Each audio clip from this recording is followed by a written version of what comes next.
Hello, everybody, and welcome to Industry Insider Conversations That Matter. My name is Matt Jones. I am the Communications Director, and I am so excited to be joined by our very own Nick Woolard. Hello, Nick. Hi, Matt. How are you? I'm doing fantastic. How are you, sir? Great. Nick and I, Nick, you know what? I think the people who watch the show are a little familiar with me. Nick, why don't you give a little introduction to yourself?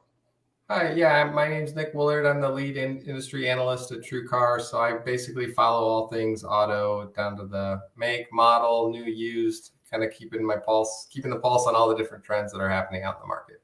Thank you so much. And Nick is being a little demure. He's also one of the biggest brains in automotive. So he's going to bring a lot to this conversation. It's going to be a lot of fun. I'm super happy that you made the time to join us, Nick. If you're new to Industry Insider, the premise of the show is simple. We like to bring on some of the industry's best and brightest minds. And as Nick said, we are going to be talking about all things automotive.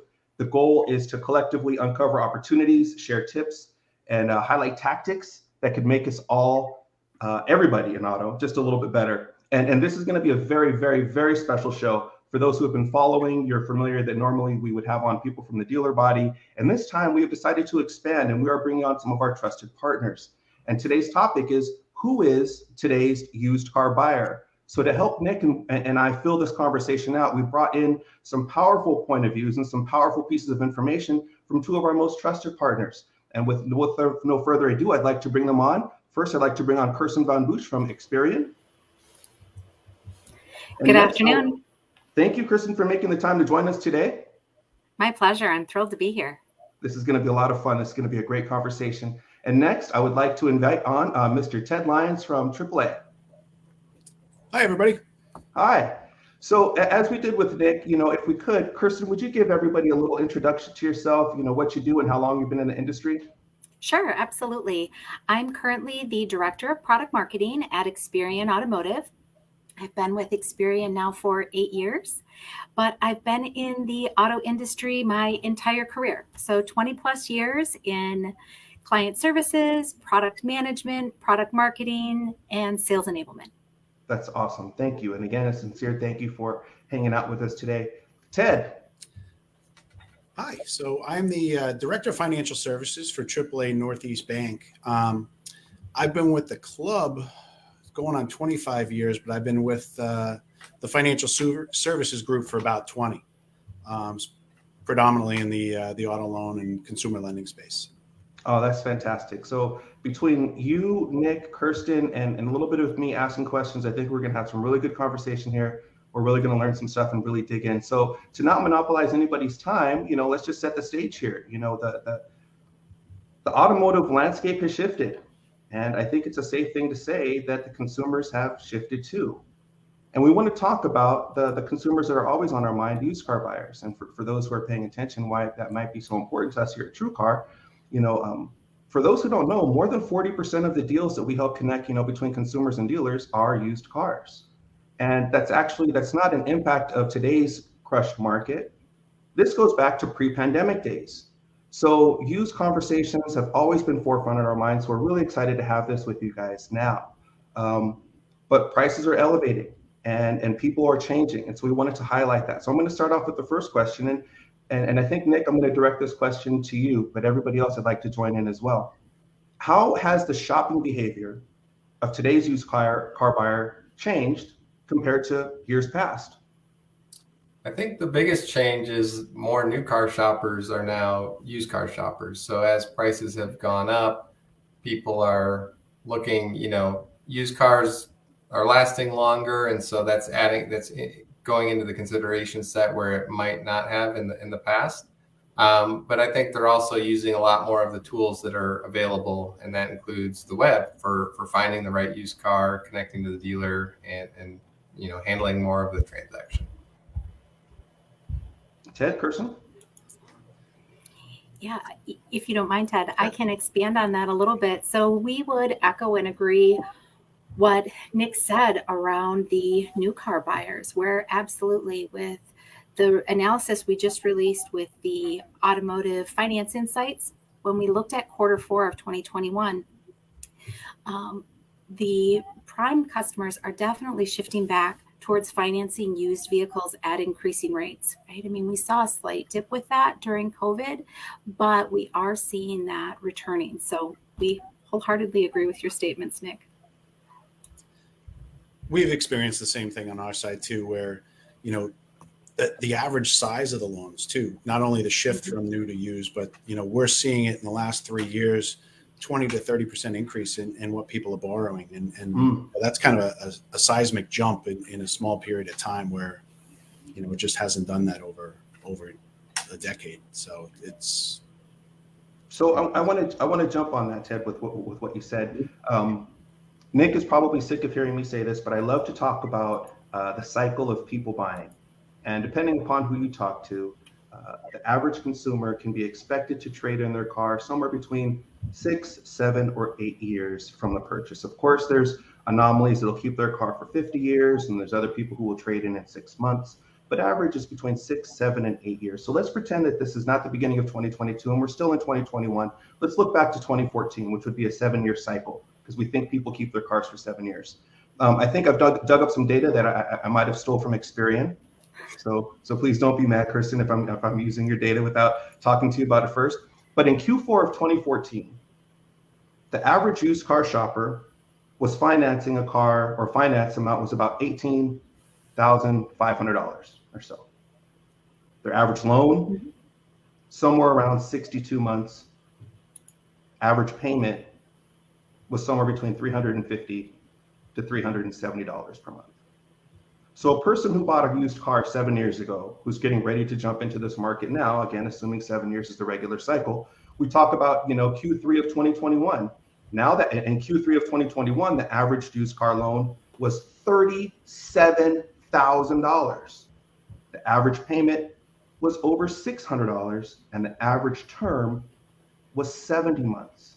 So we go from $18,000, $350 a month, 60 months, to $37,000, $600 a month, 70 months. So the question I have, and I just like for somebody to put a fine point on it, is this the same person? And I'll go with you, Nick. I think you're going to get some of those people are the same person and some of those are not. And I think that's actually, for me, one of the biggest bifurcations of the people that are out there buying right now is if you are a person that bought 8 years ago or 6 years ago and you have a trade values are up a lot as well. And so you're in a much better position than somebody who's buying for the first time without a trade. You're going to have to work all the levers on the financing, and those being kind of longer terms, loans, those types of things, more money down to make that deal work. Whereas 2014, things weren't quite where they are today. Ted? I think that the difference that they see too is the car that they're after. So that $30,000 car today is a completely different vehicle than it was in 2014 on the used side. You're talking about a car that's a little older than they would have expected to see, and certainly with more mileage. And now I think we're seeing people make some concessions with what they're actually buying too. So you might be going out there to look for one particular make, one particular model, and a certain color with certain amenities, and now you're getting into the needs and the wants, right? And I think that's what we're seeing a shift. So they're paying more and not necessarily getting what they had planned on, right? Because of just lack of inventory. Kirsten?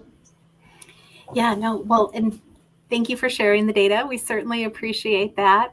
And as you said, we've been tracking this for a very long time. And yes, we would agree that over time, the terms, the average amount, the total amount financed has absolutely continued to increase. And it's a really important trend for a consumer to be aware of so they can make that informed buying decision. And I know, Matt, you had the Q3 numbers, but just to give everybody kind of the hot off the press Q4 numbers that we just released, I can share those stats with everyone as well, where the 2021 Q4 average amount for a used vehicle was $27,291. Okay. So the amount, well, interesting, continuing to show that progression. What's really staggering is the year over year growth. That represents a 20% increase year over year from Q4 of 2020. And even from 2019, 2018, their numbers were 8.33 and 3.44 respectively. So the growth for the last 2 quarters has been exponentially higher. So that's really important to be aware of and have that information for decision making as well. Absolutely. So the next question. So I think we're all in agreement. Numbers are super high. Things are a lot different than they were for somebody who's just jumping into the market, either for the first time or as a return user. Doesn't matter who you are, you're jumping into something where the dollars are relatively big. So I guess the question is how long do we think that this current environment is going to last? Is this what it is? Is it here to stay, or will we revert back to the good old days of $9,000 cars with 100,000 miles on the odometer? Is this it, or how long is it going to last? And I think Ted, I want to start this one with you. So I don't know that we're ever going to get back to where we used to be. I think it's going to land somewhere in the middle. If I were to throw a dart, I think we're going to see, inventories are going to get better. I don't know that prices can drop back to where they used to be based on just the availability of things. So I think it's going to settle down. I think the used car market's probably not going to be as hot from a need to act standpoint. I think the inventory is going to get better, and I think people will have more options. But I don't think it's ever going to go back to the place where the dealerships are flush with cars. I think they like having low inventory and low overhead, but I think they want to move more cars. So I think it's going to be somewhere in the middle, and we need these people to get out of the used cars and into new cars to turn the inventory over on the used car side too, because as I said earlier, people are getting older cars with more mileage for higher money. That's got to slip back down a little bit to a normal level too. But I think it's going to land somewhere in the middle. Somewhere in the middle. Kirsten, what are your thoughts? Excuse me, I'm so sorry. I would agree that we're not going back to the days of old. As we look at the used loan amounts as a whole and just the individual payments, we have seen that increase over years, but we've seen that increase across all risk segments. So it's not just a specific, credit profile. It's across all risk segments as a whole, as we've been tracking it for years. So I would agree. I think it's here to stay. Nick? Yeah, I agree with the others. The only things that I would add are that, we have seen used car prices as far as what's listed on TrueCar start to kind of taper off. It's coming down a little bit. But I agree with Ted. It's not, and Kirsten, it's not going back to where it was, and it's not going to be like the floor drops out. Basically, there's a strong connection with what's going on the new car side, and there's still a lot of deferred demand out there as far as new car buyers, low inventory, but also rental fleets and things like that. There's just vehicles that aren't in the ecosystem that normally would be, and it's going to take a long, long time for that to come back. I think there might be a day in the future where dealers are flush with vehicles again, but it's going to take kind of a big black swan type event where all of a sudden the demand dries up and OEMs keep producing. But I would not hold my breath for that. It could be a decade out, but as new car supply starts to come in, which indications are it is coming in, and it's coming in kind of slowly, and it'll improve throughout the year. As that happens, I think we'll start to see used car prices slowly revert a little bit, but not too much. Okay, so the key takeaway is slowly, and the days of old are the days of old, right? We're in a new place now, and we need to start preparing and actually accepting that this is like, I can't believe I'm about to say this. This is the new normal. This is where we are. This is what it is with variations, right? So Nick, for those used car buyers and sellers who are saying, hey, by June we'll be back to where we were in 2017, you're not saying that. I'm not seeing that, but I guess there is a little bit of a paradigm shift happening that does favor consumers. Whereas last year, the longer it took a dealer to sell a used car, really the more they could sell it for. Whereas even if we're seeing prices come down just a little bit, it does transition that a little bit to where a dealer is now incentivized to move that car faster. But no way is it anywhere close to where it has been in the past, where they're flush with inventory and they really need to move units. Okay, that's fantastic. Because I know, if we follow enough of the Quora questions, if we follow enough of the Reddit questions, if we follow enough of the group questions and the socials, that's what everybody's asking is, how long is this going to last?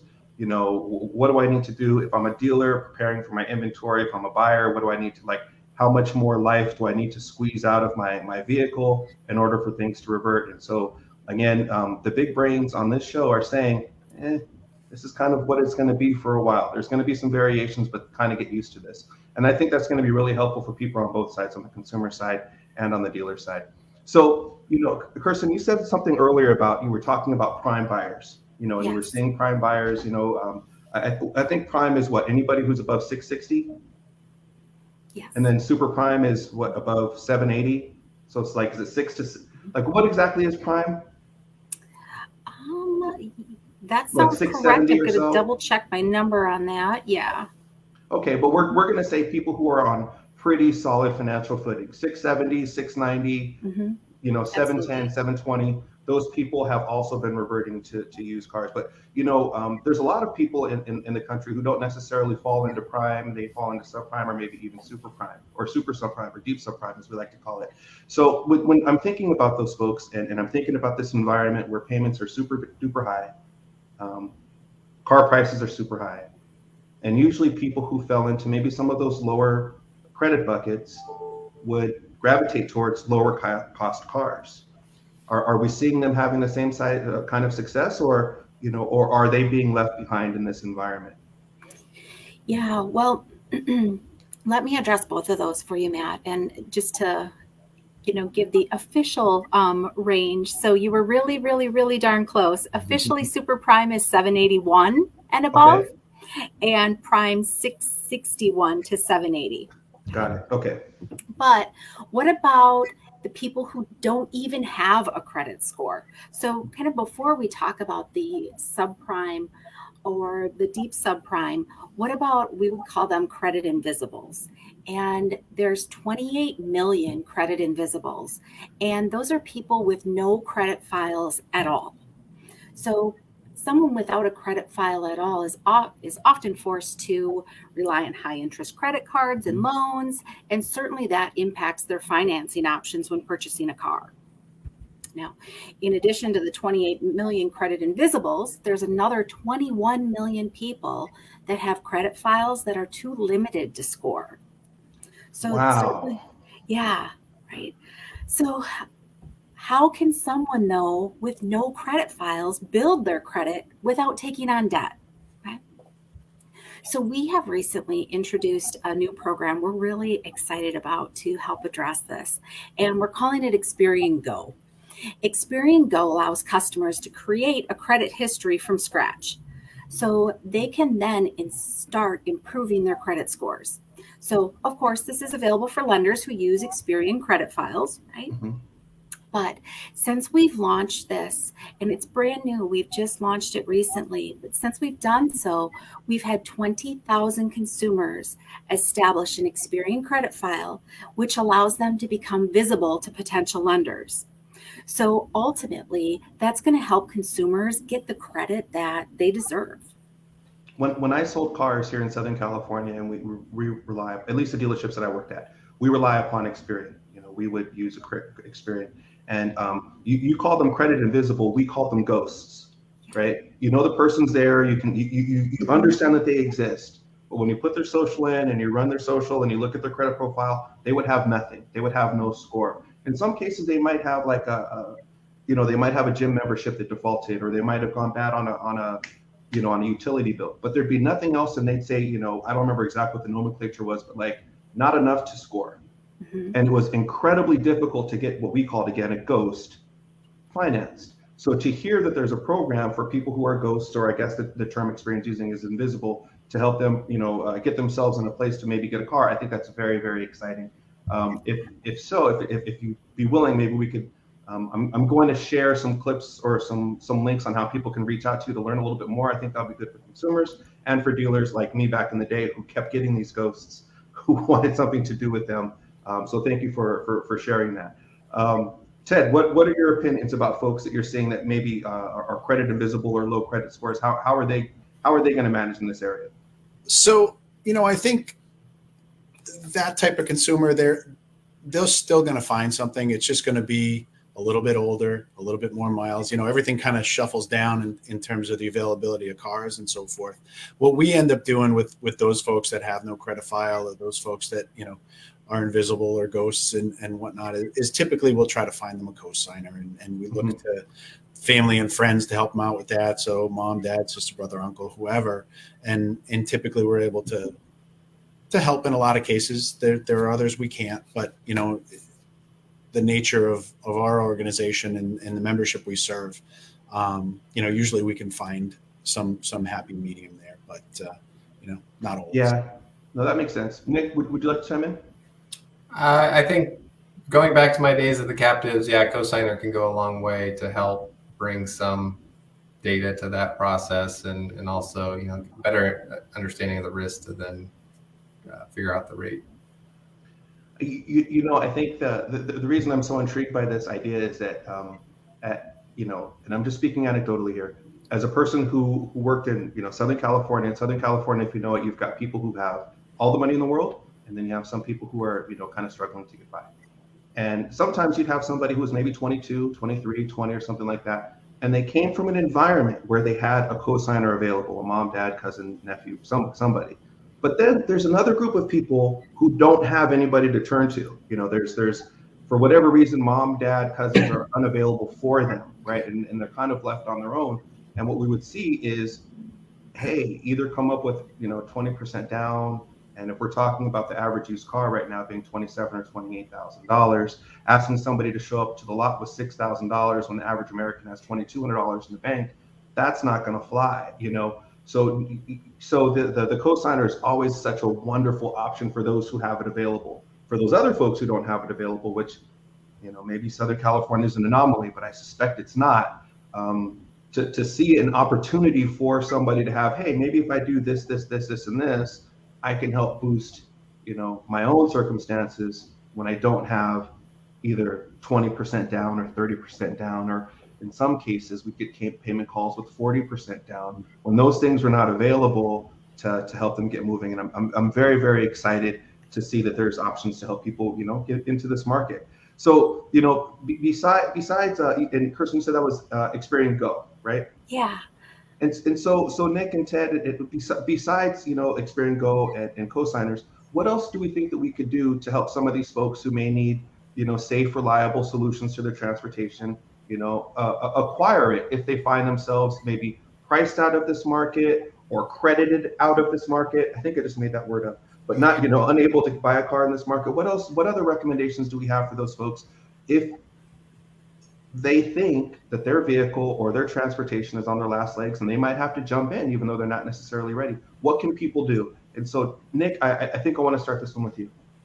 I think it's going to vary a lot for each person's unique situation and where they are there good alternatives for public transportation? There sometimes there aren't, and so it becomes very, very difficult. So I think, ultimately what the credit score is trying to do is assess the risk. And so ways to lower that risk are more money down. And so that's been mentioned, but then also maybe looking towards lower price point vehicles that can help make the deal work and lower that risk. Makes sense. Yeah. And if you don't mind, Matt, I'd love to expand on that. Where, as Nick said, it's really about assessing the risk and having that complete picture of a consumer's financial history.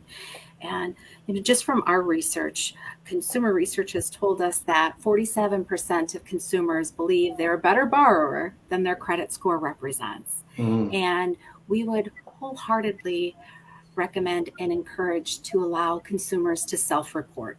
So you mentioned, what can they do to boost their score? And that's exactly what we'd recommend they do. We have a solution in the market called Experian Boost. And I want to be clear, it's a free feature on the Experian app where consumers can contribute their on-time cell phone information, their video streaming services, their internet, their utility payments, and they can add that directly to their Experian credit file. So adding those trade lines gives just a more holistic view of what their financial history looks like.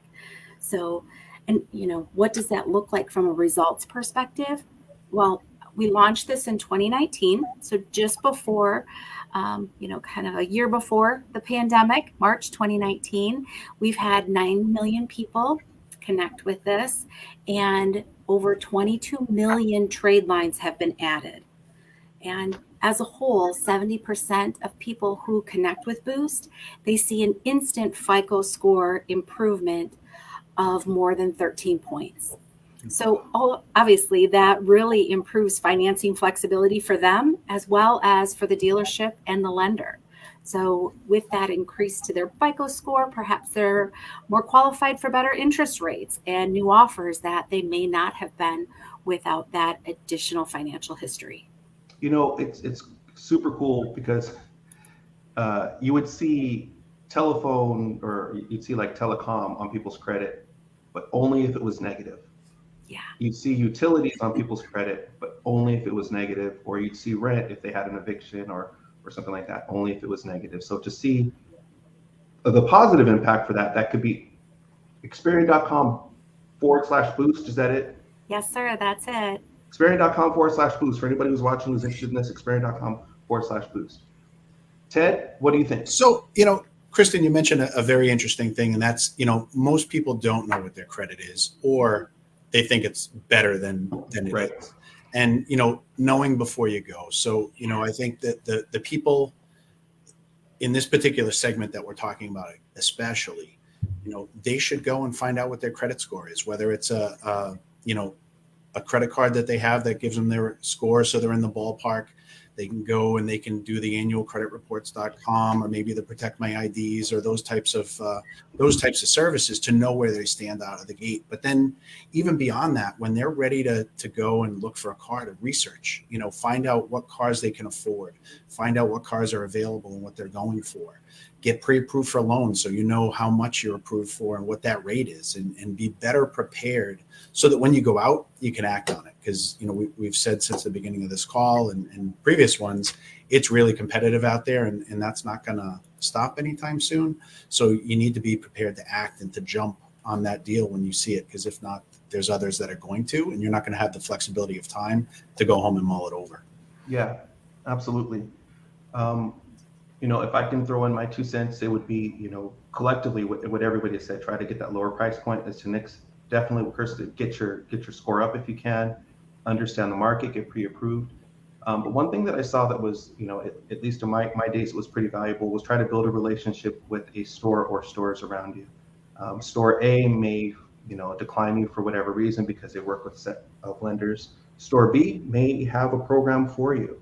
So my suggestion would be is if you find something, to the consumers out there, if you find something that doesn't work for you, it doesn't mean that the game is necessarily over. It just means you continue to search for another opportunity that may work.